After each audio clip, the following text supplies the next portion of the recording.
안녕하십니까. 예, 이번 시간에는 임재록 교재 54쪽부터 보겠습니다. 그 임재 스님의 상당 법문인데요. 법당에 올라서서 그 제자들에게 문제를 제시해 주고 있습니다. 내가 한 문제를 제시해 줄 테니까 여러분들은 불법의 대의로 이 문제를 잘 참고해 보도록 하라. 이게 이제 선생들이 제자들에게 내리는 과제입니다. 이 과제를 가지고 하루 4번 좌선하게 돼 있는데 사시자선이라고 합니다. 하루에 아침에 일어나서 자선하고 법문 듣고 자선하고 초저녁에 자선하고 밤늦게 자선하거든요. 스님들의 생활이 하루에 4번 좌선하고 낮에는 전부 다 각자 자기 맡은 바 소임에 노동에 참석하도록 되어 있습니다. 그래서 이제 하루에 일하지 않으면 하루 먹지 않는다라고 하는 백장 스님의 법문은 일상생활을 교단을 모든 사람들이 공동 수행 단체로 만들면서 외부적인 보시의 힘도 받겠지만은 농사를 지어서 자급자족하는 농사 경제 활동까지 함께 했었습니다. 그래서 이제 그런 생활하는 가운데에 법문을 하면 이 법문을 불법의 대의로 참고하도록 하는 것이 이 과제에 되어 있습니다. 한번 번역을 읽어보겠습니다. 임재 스님께서 법당에서 설법을 하였습니다. 한 사람은 높은 산 봉우리 정상에 있기 때문에 그 몸이 더 어디로 나아갈 길이 없고, 한 사람은 중생들이 사는 시내 내거리 한가운데 있기 때문에 앞뒤에 구분이 전혀 있을 수가 없는 경지에 살고 있다. 이 두 사람 가운데 어느 쪽이 앞이고 뒤고 어느 쪽이 뛰어나고 뛰어나지 않고 이렇게 여러분들은 보고 있는가 과제를 제시해 주고 있죠. 그 나머지는 이제 앞은 유마일이고 뒤는 부대사라고 말하지 마라. 마지막에 한마디 코멘트를 붙여놨어요. 참고하는데 불법의 대의로서 중생심으로 참고하지 말라 한 말이죠. 그래서 오래 써서 내 법문 듣느라고 애썼다. 마지막 인사까지 하고 있습니다. 여기에 항상 선생들의 질문은 불법을 대의로서 참고해야만이 참선 수행이 되고 불법의 지혜와 인격을 구족하는 공부가 됩니다. 불법의 대의를 무시하고 내 마음대로 생각하면은 전부 중생심에 떨어지게 돼 있어요. 그래서 한 사람 1인인데 1인은 무엇이냐 하면은 선에서 말하는 1인은 무의진인과 같이 독자적인 경지를 이룬 사람, 그런 의미입니다. 그냥 보통 일반 사람이란 뜻이 아니고 1인이라고 하는 말을 쓸 때는 그냥 한마디를 쓸 때도 불법의 지혜를 체득한 독자적인 안목을 갖춘 사람, 이런 뜻입니다. 한 사람은 고봉정상이라고 그러죠. 고봉정상이라고 하는 말은 불교에서 선에서 쓰는 말은 무엇이냐면 백척간두와 같은 뜻입니다. 백척간두라는 것도 긴 장대 끝이란 뜻이죠. 백척간두에 진일보하라, 이런 이제 선생의 유명한 법문이 있습니다. 그 인간이 수행 생활에서 더 이상 오를 수 없는 최고의 경지를 고봉정상, 산 꼭대기, 이런 표현을 씁니다. 그 다음에 백척간두 같으면 긴 장대 끝이죠. 여기서 이제 수행 기간을 해서 수행의 과정을 거쳐서 최고의 깨달음의 경지를 백척간두. 그래서 이것을 깨달음의 세계라고 이렇게 중국인들의 언어로서 새롭게 주장하고 있습니다. 그래서 한 사람은 깨달음의 경지에 있기 때문에 더 이상 어느 방향으로 나아갈 수가 없죠. 장대 끝에서. 그런 깨달음의 경지에 있는 사람이고, 한 사람은 십자가두라, 이런 말씀입니다. 십자가두라고 하는 말은 저작거리란 뜻이죠. 중생들이 살고 있는 이 현장, 생활 현장을 십자가두라 그러는데, 시부도에 보면은 불법을 깨달아서 포대화상이 저작거리에 나아가서 중생들에게 포대에다가 온갖 물건을 다 가지고 중생이 필요한 물건을 다 제공해주는 이 법문에 행화하는, 포교하는 모습을 그렇게 그리고 있는데, 십자가두 사거리에 가면은 앞뒤가 없는 것이죠. 그래서 이제 깨달음의 경지와 한 사람은 교화하는 경지, 이 두 개를 지금 이야기하고 있습니다. 한 사람은 깨달음의 경지에 있고 한 사람은 중생을 교화하는 경지에서 삶을 살고 있는데 어느 쪽의 사람이 더 훌륭하다고 여러분 할 수 있겠는가? 이것을 불법의 대의로 한번 참고해봐라. 깨달음의 경지에 있으면은 깨달음의 경지를 체득하는 것도 중요하지만은 깨달음의 경지에 머물면 어떻게 되죠? 주체가 형성되죠. 그래서 깨달음의 경지에도 머물지 말라라고 하는 것이 불법의 정신이에요. 그래서 건강경에서 무주, 무상의 실천을 이야기하는데 우리가 수행을 하면서 깨달음의 경지, 한 소식, 어떤 도를 얻기 위해서 이런 경지의 목적에 이르러서 목적에서 한 발자국도 벗어나지 못한다면은 깨달음의 경지가 결국 자기 자신을 또 죽여버리는 하나의 집착의 대상 경계가 되어버려요. 그래서 불법의 대의로 참고하라 하는 이야기죠. 그래서 한 사람은 깨달음의 경지에 있다. 한 소식을 얻었다. 한 경지를 이룬 사람이다. 그 깨달음의 경지에 사는 사람하고 또 한 사람은 깨달음의 경지를 벗어나서 십자가두, 즉 중생이 살고 있는 저작거리에 나가서 중생과 같이 화강동진한다 그런 말 쓰죠.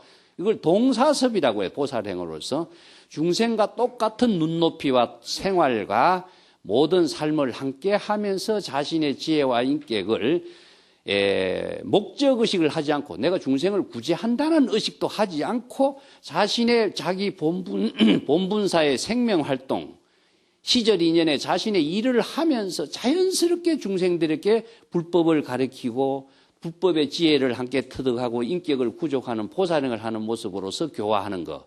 이것이 바로 보살행의 모습이죠. 그 공자에도 그런 말이 있습니다. 우리 실내 공간에 난초를 처음 가지고 오면 난초 향기가 여러분 자연스럽게 느껴지죠. 그렇지만은 한참 있다 보면은 난초 향기를 느낄 수 없게 돼요. 왜 그럴까요? 예?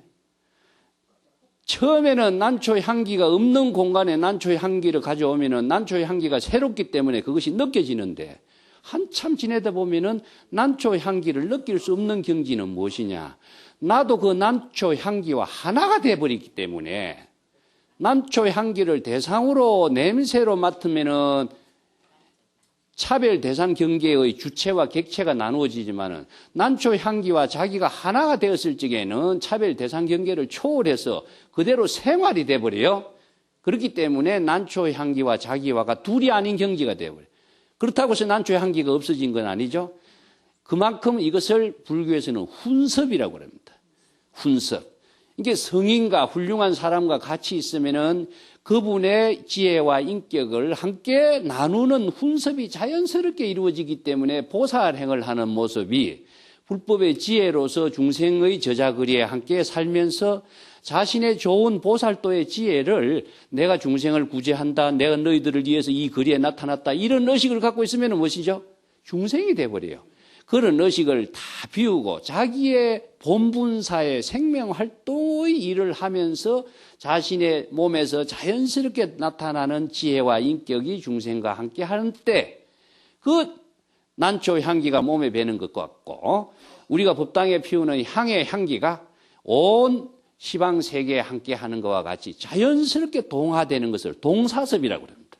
예, 이것을 보살의 동사섭이라고 그러는데 이런 보살도의 실천을 하는 것을 십자가두라고 합니다. 그래서 우리가 아무리 깨달음의 경지가 훌륭하고 뛰어나고 할지라도 깨달음의 경지를 얻기가 어렵다고 할지라도 깨달음의 경지에 머물러 버린다면은 지금까지 모든 수행하고 불법을 공부한 것이 무의미하게 돼요. 그 깨달음의 경지는 자기 향상사를 이루는 것이다.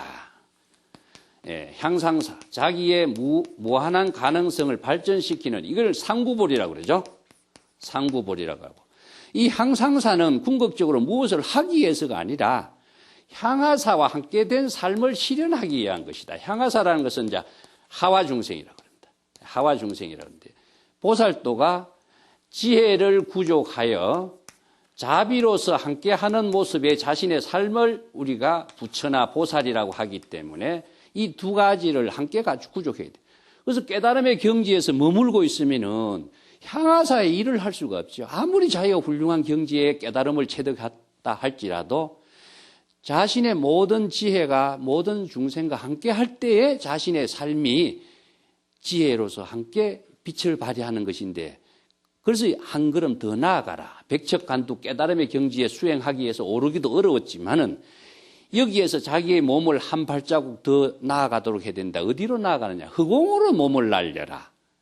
그래서 아상, 인상을 다 비워라. 그래서 크게 자기가 한번 죽어라, 이런 뜻입니다. 대사 1번이란 말씀입니다. 선에서는 자기가 크게 한번 죽어야 자기가 참된 자신의 모습이 되살아나는 삶을 실행할 수가 있는 것이다.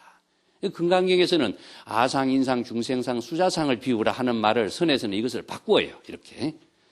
그래서 일체의 차별 대상 경계에 머무르지 않아야 자기가 지혜를 작용할 수 있는 삶을 생명으로서 실행한다. 여기에 이제 한 사람은 고봉정상에 머무르 있고 한 사람은 십자가도의 삶을 실현하고 있는데 어느 사람이 더 훌륭하다고 할 수 있을 것인가? 불법의 지혜로 사는 삶의 모습은 어떤 모습인가? 이것을 불법의 대의로 잘 관찰해라. 그러면서 이제 중생심으로 보면은 야, 어느 쪽이 훌륭하고 어느 쪽이 좀 훌륭하지 못한가? 어느 쪽이 앞이고 어느 쪽이 후인가? 이런 분별심을 일으키지 말란 소리로 뒤에다가 유마일도 되지 말고 부대사도 되지 마라. 이 한마디를 붙여요. 보통 중생심은 불법의 대의로 이 참고를 하지 않으면은 야, 어느 쪽이 훌륭하고 어느 쪽이 조금 떨어진가 이런 분별심을 일으키겠죠.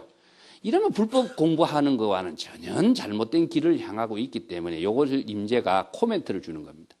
그 유마일하고 부대사는 똑같이 십자가도에서 제가의 몸으로서 불법을 실현한 보살의 대표적인 인물들이죠. 한 사람은 인도에서 유명한 보살, 거사, 한 사람은 중국에서 유명한 거사입니다.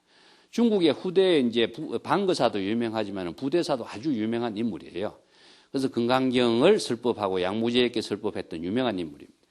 그래서 이제 유마일이나 부대사나 모두 다 각자 자기 본분사의 보살도 지혜와 삶을 실현한 인물인데 어느 쪽이 훌륭하고 어느 쪽이 떨어진다. 이 분별심을 일으키는 것은 우리의 중생심의 자고죠. 우리들 마음도 마찬가지입니다. 여러분들 누구나가 각자의 본래심, 평상심, 근원적인 마음으로 우리가 삶을 실현하는 그 가운데서는 차별이 있을 수가 없어요. 이 때문에 무식한 사람이 연불하는 것이나 똑똑한 사람이 연불하는 것이나 연불은 똑같아요. 그래서 불교에서는 차별을 초월하는 지혜의 삶을 하기 위해서 연불수행, 참선수행은 본래의 마음으로 작용할 때 보살의 삶을 실현하는 것이 된다. 그래서 이제 범부성불이라는 것을 그렇게 씁니다. 그런 참고를 분별심을 갖고 참고하지 마라. 그리고 아무리 훌륭한 깨달음의 경지도 머무르면 내가 바로 중생이 되니까 그 경지를 초월해서 살 수 있는 지혜가 제가 항상 이야기했지만은 원력과 회항의 삶입니다. 그 원력과 회항의 삶이 실현되지 않으면은 어느 한 경지에서 차별 분별심의 깨달음의 경지에 머물러서 자기 자신이 생명을 잃어버린 거죠. 불보살로 삶을 실현하기 위해서 우리가 불법을 배우는데 불법의 정법을 바로 실행할 수 있는 능력을 갖추지 못하면은 평생 중생으로서 업을 짓는 삶을 벗어나지 못하기 때문이죠. 그래서 정법을 바르게 배우는 의미를 바르게 체득하도록 여러분들 각자 잘 참고하라 하는 문제를 제시해 준 겁니다. 또 한 단 더 넘어가서 또 상당 부분에도 똑같은 법문의 문제를 제공하고 있어요. 여기서 또 한 사람이란 말을 등장시켜서 한 사람은 영겁의 도중, 영겁이라는 것은 영원한 시간의 세계를 논겁이라고 합니다. 급. 그래서 불교에서 시간 개념이 찰나와 겁이라고 하는 것, 가장 짧은 시간은 찰나, 가장 긴 시간의 표현을 겁이라 표현하는데 그 영겁의 시간 그 가운데 있으면서 본래의 자신의 집을 떠나지 않고 있고 또 한 사람은 본래의 자기 집을 떠나서 도중에 또 머무르지 않고 자신의 삶을 살고 있다. 자, 그러면은 이 어떤 사람이 인천의 공양을 받을 자격이 있는가? 이 문제를 제시하고 임재스님이 법상에서 내려왔습니다. 인천의 공양을 받는다 하는 것은 부처님 세존, 응공, 정변지, 이 열의 시포에서 이야기한 것처럼 부처님이 인천의 공양을 받을 수가 있죠. 그래서 누가 이 두 문제를 적용한 사람 가운데 어떤 사람이 부처님과 같은 역할을 하는 사람이라고 여러분들은 생각하는가? 이것을 불법의 대의로 잘 참고하라. 똑같이 이런 1인도 불법 수행의 한 경지를 이룬 사람이라고 보면 돼요. 자, 여기서는 이제 가사와 도중이라는 표현을 쓰는데, 가사는 깨달음의 경지, 이렇게 이해를 하시면 됩니다. 중국인들의 집이죠. 집이라고 하는 것은 우리의 본래심, 우리의 본심을 표현하고 있습니다. 각자 청정한 깨달음의 불심, 이 경지를 깨달은 집으로 표현하고 있습니다. 우리가 시부도에서 소가 집에 있다가 집에서 벗어나서 들판에 헤매는 소를 다시 찾아서 다시 집으로 되돌아가죠. 이게 이제 내향성의 종교라 그럽니다. 숲의 종교는 숲에서 자기 집으로 되돌아가는 수행. 이 집은 그 자기의 불심이기 때문에 숲은 무엇이냐? 중생심이 되는 거죠. 그래서 중생심의 마음을 불심으로 되돌이키는 것, 환은성, 내향성, 이런 말씀입니다. 환은성. 요 환은성이란 말을 귀가라고 표현하죠. 귀가. 집으로 되돌아간다. 기가 앉아, 이런 말씀입니다. 그래서 만법 기일 하면 1이라는 숫자를 무엇이냐 하면은 자기의 본래 마음으로 되돌아간다. 이런 일구도 항상 근본을 이야기하고 있습니다. 그래서 본래로 되돌아가야만이 본래의 불심의 지혜가 작용하는 능력을 갖추게 되는 것이지, 중생심은 차별 분별의 미혹에 떨어져서 지혜를 쓸 수 있는 힘이 토대가 마련되지 않아요. 그래서 항상 본래로 되돌아가는 것. 그래서 한 사람은 깨달음의 경지에 있는 것이고, 깨달음의 경지에 많은 세월에 있으면서 자기 집을 떠나지 않다. 깨달음의 경지를 항상 구족하고 있다 하는 말. 깨달음의 경지를 구족하지 않으면, 불심을 체득하지 않으면 우리가 깨달음의 경지를 펼칠 수가 없기 때문에 깨달음의 경지를 이야기하고 있고, 한 사람은 자기 집을 떠났지만은 자기 집을 떠났어. 도중에도 있지 않다, 이런 말입니다. 아까 이야기하고 비슷한 구조죠. 절대 고봉정상, 깨달음의 경지에 머물고 있는 것은 자기 집에, 깨달음의 경지가 중요하지만은 깨달음의 경지 집에서 머물고 있으면은 집이, 깨달음의 경지가 결국 자기의 집착의 대상이 돼서 자신의 지혜를 펼칠 수 있는 능력을 또 상실하게 돼요. 뒤에 구절은 무엇이냐 하면은 깨달음의 경지도 초월하고, 자, 깨달음의 경지도 초월하고 도중에도 있지 않다. 이것은 집도 벗어나고 길에도 머무르지 않다 하는 것은 지금 여기 자기의 본분사의 생명에다가 자신의 삶을 실행하고 있는 모습이다. 이런 표현인데, 이것은 불법 사상으로 한번 보겠습니다. 불교의 시간관과 공간관이 있는데, 가장 긴 시간하고 가장 짧은 시간을 찰나와 급이라고 이야기했습니다. 그런데 우리가 법성계에서 보면 일념 즉시 무량겁이라고 쓰죠. 그래서 일념이라는 것은 찰나 한 생각이라는 가장 짧은 한 생각이 무량겁 수없이 긴 시간과 같다. 그래서 이제 일적 화엄철학에서도 다 시간적으로도 찰나가 일념이 즉 바로 무량겁이라는 거 똑같아요. 이 적이라고 하는 것은 불이란 뜻입니다. 불이. 그래서 불교의 세계관을 시간적으로는 찰나와 겁을 두고 있는데, 그걸 상징적으로서는 하나의 원상을 그려봅시다. 원상을 그리는 것은 시간을 표현하는 하나의 상징적인 거예요. 그 시작과 끝이 없죠. 그래서 무시무종이라, 시작과 끝이 없는 것은 무엇이냐, 이걸 겁이라고 그래요. 시작과 끝이 없기 때문에 한 생각 한 생각에 일념이 무량겁이 되는 것이고, 여기에 공간적으로 남은 것을 시방이라고 그러는데, 그래서 불교의 법계를 시간과 공간으로 나누고 있습니다. 지금이라는 시간은 바로 시간을 말하는데, 이걸 3세는 바로 지금과 연결돼요. 3세라고 하는 것은 시간을 대상으로 인식하면 내가 3세라는 그 시간의 차별 분별 속에 살고 있는 존재가 돼요. 시간이라는 것은 여러분들이 우리가 세 가지로 이야기할 수가 있는데, 자연의 시간은 무엇이냐 하면은 계절의 변화를 우리가 자연의 시간이라고 합니다. 낮 해가 뜨고 지고 사철 사계절의 변화가 일어나고 또 싹이 피어서 열매를 맺고 하는 이런 시간적인 과정의 자연의 시간. 두 번째는 물리적인 시간은 무엇이냐 하면은 우리가 여러분 시계 차고 있죠? 이 자연의 시간의 모든 사이클에 맞춰서 시간을 분초 단위로 측정해서 과학적으로 모든 사람들이 그 시간을 같이 인식할 수 있는 시간 체계를 제시하는 것이 물리적인 시간이라고 합니다. 그 다음에 또 하나의 시간은 무엇이냐? 불교에서 제시하고 있는 시간은 의식의 시간입니다. 의식의 시간. 이게 찰나라고 하는 것도 의식이죠. 급이라는 것도 의식인데 다른 것은 측정이 가능하지만은 의식의 시간은 측정이 불가능해요. 그래서 약속 시간을 한참 기다리면 어떻습니까? 지루하죠? 그러면 이거 뭐야, 일념이 무례한 것 같이 생각하고 하루가 여삼추다 뭐 이런 생각도 이 표현하는 말이에요.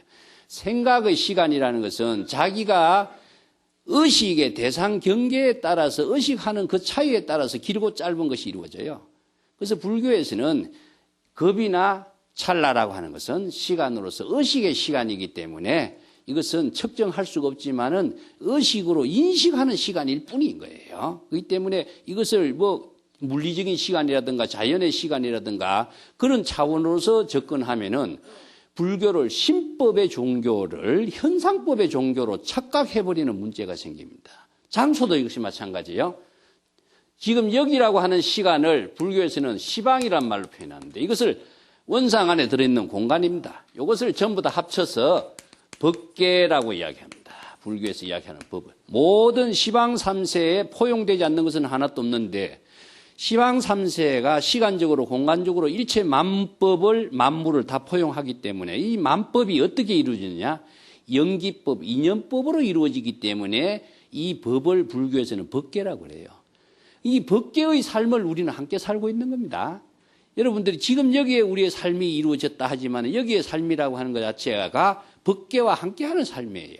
그래서 여러분 연불을 한다든가 우리가 기도를 한다든가 하는 것이 단순한 일념의 불심의 지혜 작용이 자신의 불심의 지혜 작용 하나의 차별 경계로 떨어진 것이 아니라 일체 우주 법계의 재불 법신과에 함께하는 삶인 거예요. 그래서 향기와 소리라고 하는 것은 모습과 형상이 없기 때문에 우리가 감지가 안 되는 것처럼 하나 됐기 때문에 감지가 안 되는 것과 같이 일념으로 연불하는 모습도 이 우주 법계의 일체 중생과 함께해요. 그래서 부처님의 설법을 일체 중생을 구제하는 설법이라고 그래요. 그렇기 때문에 불교의 세계관을 시간과 공간으로 나누어서 이야기할 때 3세와 시방이라는 이야기하는데 3세와 시방을 인식하는 주체는 누구죠? 자기입니다. 예. 그래서 내 자기가 시방 3세의 우주 법계와 하나 된 삶을 살고 있는 것이지 자기 혼자 여기서 살고 있는 모습은 중생의 삶인 거예요. 그렇기 때문에 시방 3세 일체 중생과 함께 사는 삶을 실현하는 것은 궁극적으로 시간과 공간을 초월해야 돼요. 그런데 여기서 영원한 시간 속에 있으면서 자기 집을 떠나지고 있지 않다. 그러면 시간을 의식의 대상으로 하고 있으면 이건 중생이에요. 그러니까 우리가 시공을 초월해서 이런 말을 쓰죠. 우리가 지금 여기 자기 본분사의 생명을 하고 있는 그 모습은 시간 공간을 초월해서 살고 있고 시간 공간을 초월해서 자기 본분사의 생명 활동이 내가 지금 어디에서 뭘 하고 있다는 것을 의식을 하고 있는 사람은 자기 본분사 생활을 하는 거 아니에요. 분위기나 파악하고 시간만 파악하고 살고 있는 중생이지 생명 활동에 지혜를 펼치는 작용이라는 것은 불가능하게 돼 있어요. 그래서 여기에 뒤에는 자기의 본분사의 생명 활동, 자기 깨달음의 지혜 작용을 집이라고 했고 이걸 자기 집이라고 그랬어요. 그 다음에 시간 공간을 초월해서 살고 있는 모습이 무엇이냐면 도중이라고 그래요. 도중. 그게 이걸 다른 말로 하면 시절 인연이라고 합니다. 시절 인연의 삶을 실현하면서 자기의 본래 모습이나 내가 지금 어디에서 뭘 하고 있다든가 자아의식이라든가 자기 몸과 육체에 대한 의식까지도 초월해서 지금 여기 시절 인연에 따른 자기 본분사의 생명 활동을 하고 있는 그 모습, 이 사람이 바로 인천의 공양을 받을 수 있는 사람이다. 이 때문에 이 문제를 제시해 놓으면은 불법의 내일을 모르고 불법의 전체 사상을 모르면은 단순하게 사유하면은 참선 공부가 안 돼요.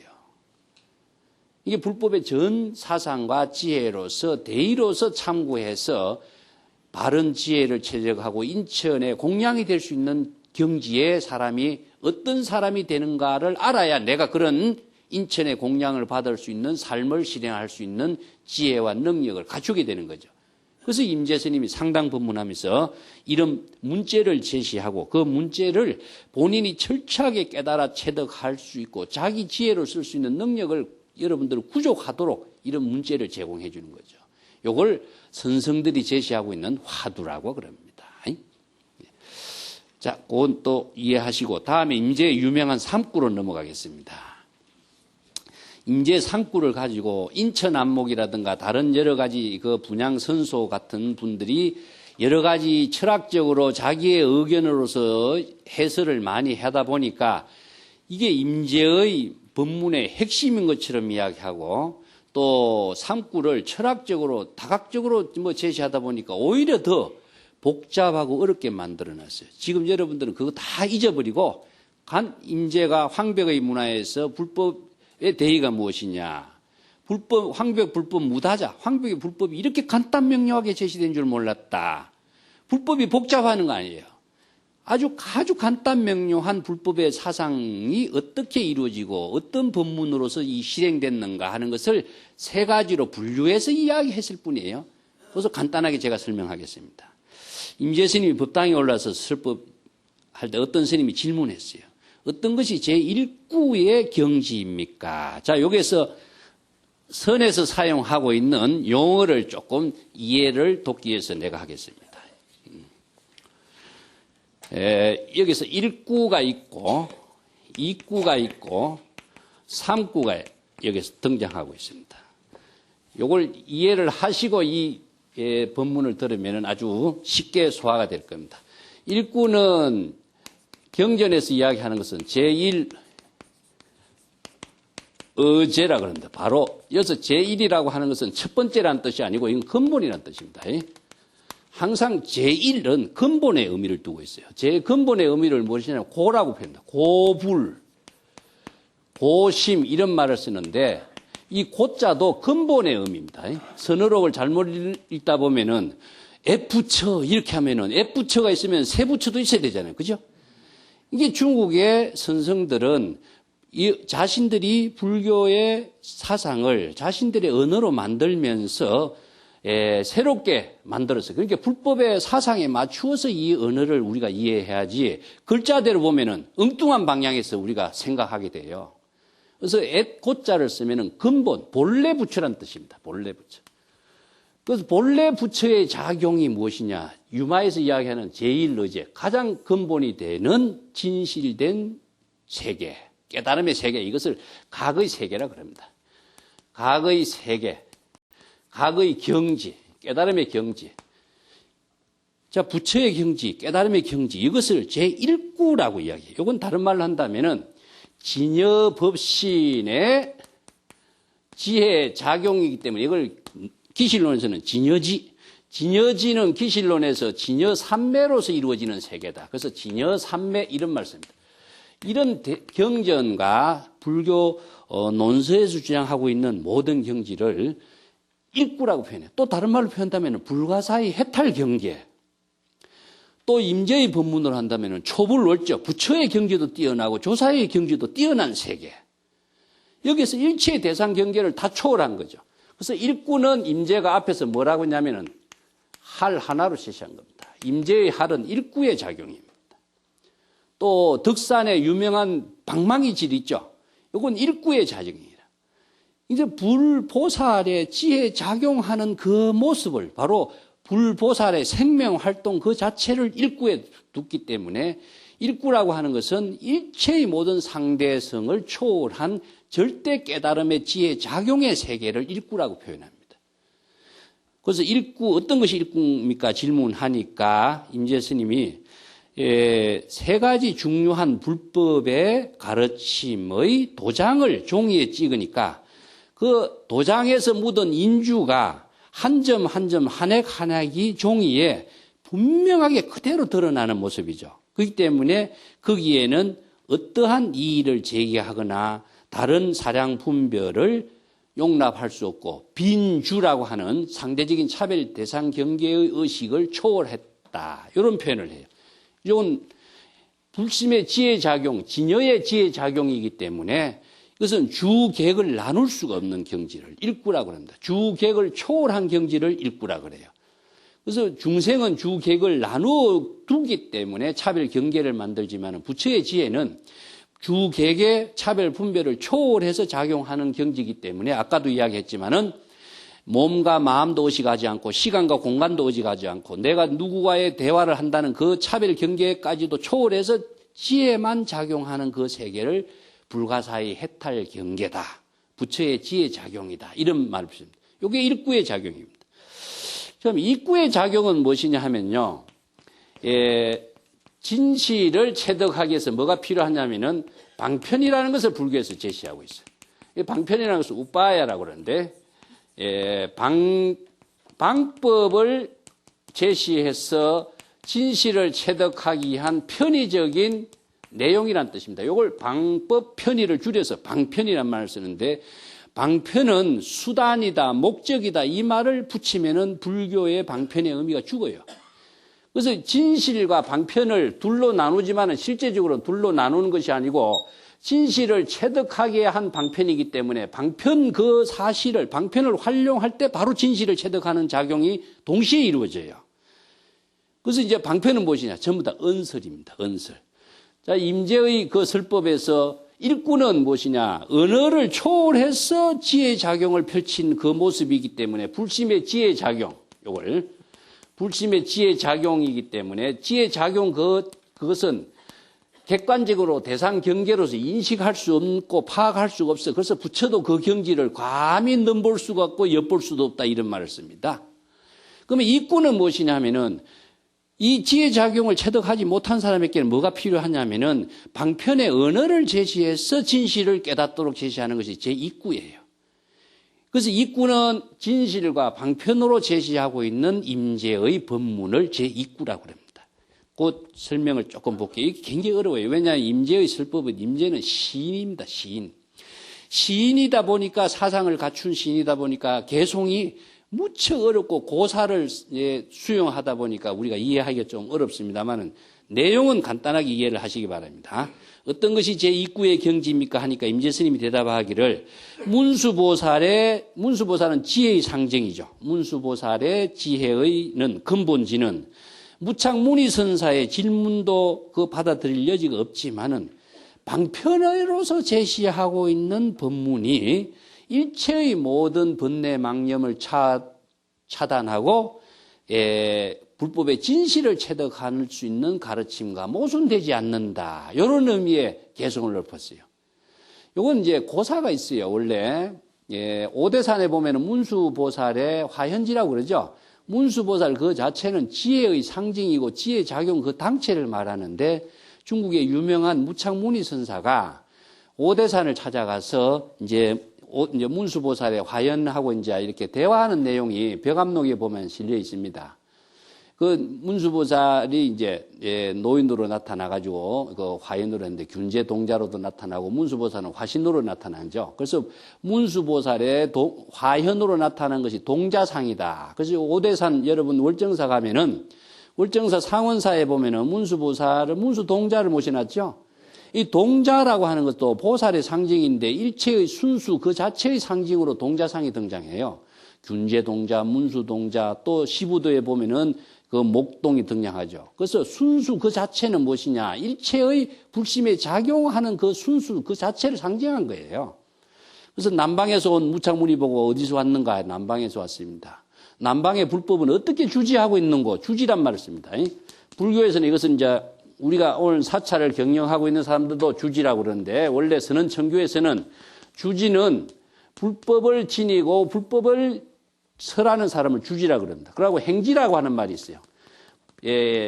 불법의 지혜를 구족하고 개정의 사막을 구족해서 사업을 청정하게 삶을 실현하는 후대한 인격적인 삶을 실현하는 것을 행지라고 그럽니다.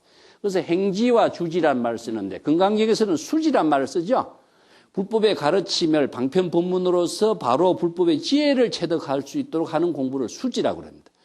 그래서 지닌다 하는 것은 자기 자신이 마음대로 활용할 수 있는 능력을 구족하고 있다는 말과 같은 의미예요. 그래서 남방에는 어떻게 불법을 주지하고 있는고, 어떻게 불법을 깨달아서 자유자재하게 불법의 생활을 하고 있는가, 이런 질문하니까, 요새 남방의 스님들은 계율을 많이 안 지킵니다. 이렇게 하니까, 남방의 사람들은 얼만큼 많은 수행자가 모여있나, 300명도 모여있고 500명도 모여서 수행하고 있습니다. 이런 대답을 해요. 그러면 이제 남방의 이야기는 들었고, 그러면은 여기 이곳에 문수보살이 살고 있는 이곳에는 불법을 어떻게 주재합니까? 하니까 범부와 성인이 함께 살고 용과 뱀이 함께 살고 있지, 이런 이야기합니다. 이건 일체의 모든 차별 대상 경계를 모두 초월해서 살고 있는 깨달음의 경제의 살림살이하고 있는 곳이다, 이런 이야기예요. 그러면 대중이 얼마나 살고 있습니까? 하니까 전삼삼 후삼산이다, 이런 말씀. 유명한 전삼삼 후삼삼 이런 말을 씁니다. 그래서 이걸 가지고 뭐 선문답에서도 많이 이야기하고 있죠. 그래서 전후라고 하는 차별 경계는 두지만은 전과 후를 똑같이 3으로 만들었기 때문에 일여가 되는 겁니다. 아시겠죠? 그래서 앞과 뒤가 차별이 없는 경계다. 이것은 일체의 만법과 하나된 깨달음의 경지에 살림살이를 하고 있는 곳이다, 이런 의미예요. 그래서 앞은 3이고 뒤도 3이고 이걸로 갖고 아무리 생각하고 불법의 지혜로 참고하지 않고서는요, 내 생각을 한다면 온갖 생각 다 할 수 있어요. 삼남만상도 그리고 환경도 만들어낼 수 있지만은 그것은 불법 공부와 참선 공부에는 전혀 도움이 안 돼. 그래서 불법의 지혜로 참고하는 공부를 하기 위해서 전삼삼 후삼삼이라 씁니다. 그래서 일체의 모든 법계와 더불어서 일체의 차별 세계를 초월한 경지에서 살림살이하고 있는 불법을 주지하고 있는 곳이 이곳이다. 그 대답을 하고 있는 유명한 대화인데, 여기에 대화가 무착문의선사에게 문수보살이 방편의 언어로서 사용하고 있죠. 이것을 지금 임재가 인용해가지고 문수보살이 방편의 언어로서 지혜를 체득하고 불법의 진실을 체득할 수 있는 법문이 어때 방편의 언어 그 자체가 바로 불법의 진실과 다를 수가 있겠는가. 이게 제2구다. 그래서 2구의 법문은 진실과 방편을 체득할 수 있는 임재의 법문의 특징이다. 이걸 이야기하고. 그러면 어떤 것이 제3구입니까? 한 질문하니까 무대 위에 꼭두각시가 이렇게 여러 가지 연기를 하고 있지만은 모두 무대 뒤에서 그 꼭두각시 인형을 조종하고 있다는 사람이 있다는 사실을 잘 알아야 된다. 이 중생의 모습이에요, 이거는. 그래서 중생은 무대 꼭두각시 모습만 보지 꼭두각시 뒤에서 꼭두각시를 조종하는 존재가 있다는 사실을 망각하고 있는 거예요. 이건 뭐냐면은 중생은 자신의 모든 지혜를 살고 있는 삶의 주체자가 자기의 근본 본래인이라는 사실을 알아야 되는데 그걸 모르고 경계, 눈앞에 보이는 경계와 사물에만 집착해서 탐지지 삼독이라든가 오용락에 빠져 있다. 그렇기 때문에 중생을 삶을 살고 있는 것이다 하는 거예요. 그렇기 때문에 이 삼구에서 깨닫지 못하는 이런 모습의 중생을 위해서 바른 법문을 제시하도록 하는 것. 그래서 환경에서 일체의 모든 법은 마음이 조작한다 그랬죠. 이 마음이 자기 삶을 만드는 주체라는 사실을 깨닫도록 해줘야 된다 하는 것인데, 그 뒤에 구절 보면요, 요거 똑같은 내용을 가지고 한 구절 더 다르게 설명해 놨습니다. 요 임재상구는 뒤에 65페이지까지 같이 이해를 해야 됩니다. 그래서 선사가 여기에 대해서 날마다 결론을 내려줘요. 어떤 것이 그러면은 1구 가운데는 3현문을 구족해야 되고 1현문 가운데는 3료를 구족해야 되고 그 가운데에 방편과 있고 작용도 있으니까 그대들은 이 임재의 상구 법문, 내가 제시하고 있는 상구 법문을 어떻게 체득해야 될 것인가를 잘 참고하라, 그런 뜻입니다. 자, 여기에서 1구의 의미를 보겠습니다. 1구 가운데 3현문이 구족됐다 하니까 이 참 어려운 불교 사상과 철학처럼 이야기하죠. 3현. 이 현이라고 하는 말은 임재가 뒤에 이야기하지만 불법 유현이란 말을 씁니다. 불법은 아주 유현하다. 유현이란 말은 다른 말이 아니고 공이란 뜻이고 청정하기 때문에 일체의 흔적과 자취를 남기지 않는 말을 유현이라고 그래요. 그래서 이게 일구의 사면은 무엇이냐 하면은 채상용이라고 이야기할 수 있는데, 채는 무엇이냐? 법신입니다. 법신이고 보신이고 화신이 작용해요. 이걸 이제 상구로 이야기하는데, 일구의 할 한마디의 할 하는 그 일구의 작용 속에는 법신, 보신, 화신의 작용이 삼신이 일체가 되어서 작용하고 있는 모습이다 하는 겁니다. 왜냐하면 우리가 불법의 지혜작용, 불심의 지혜작용을 펼치는 사람이 불법의 지혜가 없이 지혜작용을 펼칠 수가 없는 거죠. 이것을 채상용에다가 맞추어서 법신, 보신, 화신의 지혜작용이 일구 가운데 작용하고 있기 때문에 이걸 사면문을 구족하고 있다라고 이야기합니다. 그 다음에 한 일현문 가운데에는 또 삼요를 구족하고 있다. 여기서 삼요는 또 무엇이냐? 하나의 지혜작용을 펼치는, 법신의 지혜작용을 펼치는 일현 방편문을 제시하는 가운데는 삼요가 구족됐다. 삼요라고 하는 것은 불교의 불신의 지혜작용에 갖춰야 될 것이 뭐냐? 계정의 사막입니다. 계정의 사막이 구족되지 않으면은, 그 다음에 불법성 삼보도 삼요라고 그럽니다. 불법성 삼보와 계정의 사막이 구족되지 않으면은 일구의 불심의 지혜작용으로 할 수 있는 능력을 상실해 버리는 겁니다. 이 때문에 이걸 다르게 이해하지 마시고, 여러분, 사면문은 불의 계정의 사막, 또 불법성 삼보, 이것이 구족되어야 일구 가운데에 삼업이 청정한 불심의 지혜작용으로서 일체의 업장을 초월한 불심의 작용을 펼치는 경지를 실행하게 돼요. 이것이 구족되지 않으면은 우리가 불법성 삼보나 계정의 사막이 없는 불교의 지혜작용, 불법의 가르침이라는 것은 의미가 없어져요. 그래서 임재의 법문은 이것을 전부 다 압축시켜 가지고 일구 가운데 불심의 지혜작용을 펼치는 가운데는 법신, 보신, 화신의 작용이 거기에 포용되어 있고, 또 계정의 사막의 작용이 수용되어 있고, 또 불법성 삼보의 작용이 그 하나 가운데 모두 다 펼쳐지는 힘을 구족하고 있다. 이것을 지금 삼구의 법문 속으로 정리하는데, 삼구 가운데 가장 핵심은 무엇이냐? 임재의 일구입니다. 일구가 바로 무의진인인데, 일체의 모든 경계를 자기 마음대로 활용할 수 있는 능력을 구족하는 것은 경계의 삼구의 대상 경계를 초월할 수 있는 지혜는 일구밖에 없기 때문에 그래. 그래서 중국의 선성들이 나중에는 이제 일구를 중심으로 해서 모든 법을 일전어라고 합니다. 일전어. 일전어란 말을 씁니다. 한마디의 말로서, 한마디의 일구의 지혜를 통해서 깨달음으로 전향하고 불심을 체득할 수 있는 한 가지의 방편의 법문. 그래서 일전어, 일구, 이것이 바로 진실을 체득하고 불심의 지혜작용을 실행하는 가르침의 법문의 핵심이다. 여기다 초점을 두는 겁니다. 그래서 일구의 법문의 핵심이 되는 것이지, 삼구라고 하는 것은 이것을 분류한 것, 임재설법을 분류한 것에 의미를 두고 이해를 하시면 됩니다.